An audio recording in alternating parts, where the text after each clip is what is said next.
News top 9 brought you by Kesari मरहम एवं तैलम, वर्षों से दर्द पे सबसे ज्यादा असरदार।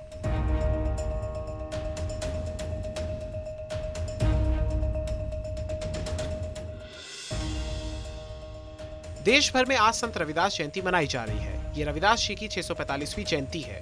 यूपी पंजाब में दलित मतदाताओं की अच्छी खासी संख्या होने के कारण नेताओं ने रविदास जी को अपने अपने तरीके से नमन किया। पंजाब के सीएम चरणजीत सिंह चन्नी ने वाराणसी के सीर गोवर्धन में संत रविदास मंदिर में मत्था टेका। यूपी के सीएम योगी आदित्यनाथ ने भी मंदिर में पूजा की।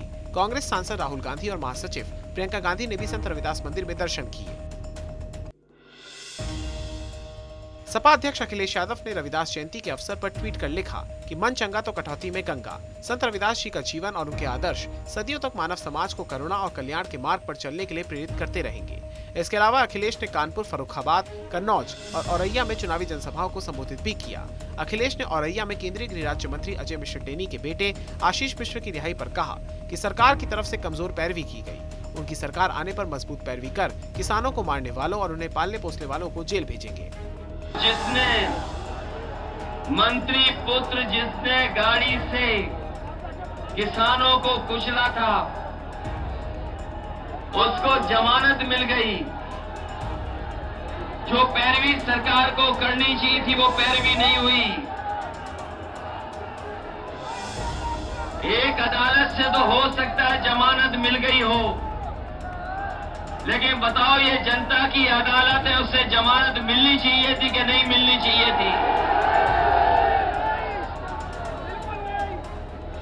लेकिन जिसे जमानत दिलवा दी है, हम समाजवादी लोग भरोसा दिलाते हैं कि सरकार बनने वाली है, ऐसी पैरवी होगी कि जिसने किसानों की जान ली वो तो जाएंगे जेल, लेकिन उनको पालने पोसने वालों को भी जेल भेजने का काम आने वाले समय में होगा। प्रधानमंत्री नरेंद्र मोदी ने तीसरे चरण के मतदान से पहले सीतापुर में चुनावी जनसभा को संबोधित किया। इस मौके पर पीएम मोदी ने कहा कि वो उस काशी से सांसद हैं जहां संत रविदास जी का जन्म हुआ था। मोदी ने संत रविदास जी के उपदेश का जिक्र करते हुए कहा कि ऐसा चाहू राज में जहां मिले सबन को अन्न, छोटे बड़ों सब सम बसे, रविदास रहे प्रसन्न। पीएम ने कहा कि यूपी में बीजेपी सरकार में गुंडाराज और माफिया राज सभी पर कंट्रोल है।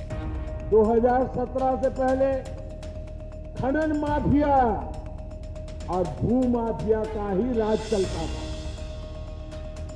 माफियावादियों को तब बार बार बाढ़ से जूझते सीतापुर के गांवों की चिंता क्या कभी हो सकती है क्या, जो लूटने में लगे हैं। योगी जी की सरकार ने इस चुनौती के समाधान के लिए ईमानदार प्रयास किए। बीएसपी अध्यक्ष मायावती ने लखनऊ में चुनावी रैली को संबोधित किया। संत रविदास जयंती के मौके पर मायावती ने संत रविदास को नमन करते हुए विपक्षी दलों पर हमला किया। मायावती ने कहा कि रविदास जी चाहते थे कि सभी को रोटी, कपड़ा और मकान मिले, लेकिन कोई भी उनकी इस बात को आगे नहीं ले जा रहा है। उनके जन्मदिन पर केवल राजनीतिक रोटियां सेकी जाती है।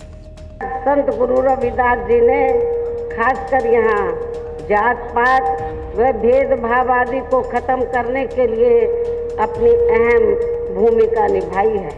इतना ही नहीं बल्कि वो ऐसा राजपाट व शासक चाहते थे जिसमें सबको रोटी, कपड़ा और मकान मिल सके।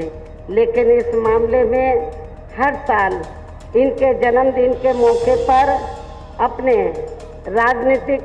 राजनीतिक रोटी सेकने वाले लोगों ने कभी भी इनकी इस बात को गंभीरता से नहीं लिया है, जबकि बीएसपी की रही सरकार ने इनकी इस बात पर पूरी ईमानदारी व निष्ठा से अमल किया है।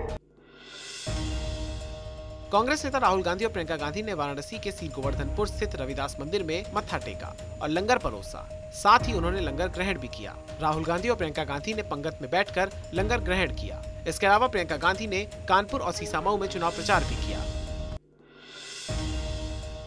सीएम योगी आदित्यनाथ ने ललितपुर, महोबा और हमीरपुर में प्रचार किया। इस दौरान सीएम योगी ने हमीरपुर में समाजवादी पार्टी पर निशाना साधा। उन्होंने कहा कि जनसलाह देखकर तमंचावादियों और परिवारवादियों के मंसूबे बह गए हैं। आगे अपनी सरकार की तारीफ करते हुए बोले कि हर बूथ पर कमल खिलेगा। यूपी में आखिरी चरण के नामांकन के कुछ दिन ही बचे हैं। ऐसे में जौनपुर की मल्हानी सीट से पूर्व सांसद और 25,000 के इनामी धनंजय सिंह ने 2 सेट में अपना नामांकन दाखिल किया। धनंजय सिंह को जेडीयू ने मल्हानी सीट से प्रत्याशी बनाया है। नामांकन के बाद मीडिया से बातचीत करते हुए धनंजय ने कार सेवकों पर गोली चलाने और गेस्ट हाउस कांड को लेकर समाजवादी पार्टी पर निशाना साधा। पहली बार 89% तो अयोध्या की घटना हुई, कार सेवकों पर गोली चलाई। कोई भी मुख्यमंत्री होगा पहले किसी घटना prevention is better than cure, उस समय रुकता है। 93 में सरकार बनी, स्टेट गेस्ट हाउस कांड हुआ। आप देखिए किस तरीके से प्रदेश के अपने सहयोगी दल के साथ क्या बर्ताव हुआ समाजवादी पार्टी की सरकार में। यूपी में चुनावी सरगर्मियों के बीच राजनीतिक पार्टियां कैंपेन सॉन्ग के जरिए वोटर्स को लुभाने में जुटी हुई हैं। काबा और ईबा के बाद कांग्रेस नेता और स्टार प्रचारक इमरान प्रतापगढ़ी ने जालौन में प्रधानमंत्री मोदी पर कटाक्ष करते हुए नया गाना गाया, जिसमें कहा गया है कि चाय बेचने वाला पूरा भारत बेच रहा है, कहां सोया है चौकीदार, रेल, तेल और हवाई अड्डा सब बेच दिया, फिर भी कह रहा है कि देश नहीं बिकने दूंगा। कहां सोया है चौकीदार, कहां सोया है चौकीदार। यूपी के चुनावी माहौल में किसान नेता राकेश टिकैत अमरोहा पहुंचे। यहाँ राकेश टिकैत ने कहा कि सरकार हिजाब के मुद्दे पर उलझा रही है। ये स्कूल बंद कर देश को अनपढ़ रखना चाहते हैं। टिकैत ने लोगों से अपील करते हुए कहा कि हिजाब पर नहीं, हिसाब और किताब पर बात करो। आगे सरकार पर निशाना साधते हुए कहा कि ये चाहते हैं कि देश में हिंदू मुस्लिम दंगे हों। हमने तो कहा भाई इनसे हिसाब किताब करो। ये हिजाब की बात कर रहे, आप अपना हिसाब और किताब इन 2 चीज पे बात करो। ये स्कूल बंद रख के देश की जनता को, बच्चों को अनपढ़ रखना चाहते हैं, उस पर बात करो। बैंकों से कौन कौन कंपनी पैसे लेकर भागी, उस पर बात करो। गन्ने के भुगतान पर बात करो। जिसको जो भी नुकसान हो रहा है उन सब पर बात करो। हिसाब और किताब पर बात करो। हिजाब पर नहीं चलने वाला। ये अभी भी ये चाहते हैं कि देश में हिंदू मुस्लिम दंगे हो। News top 9 brought you by Kesari मरहम एवं तैलम, वर्षों से दर्द पे सबसे ज्यादा असरदार।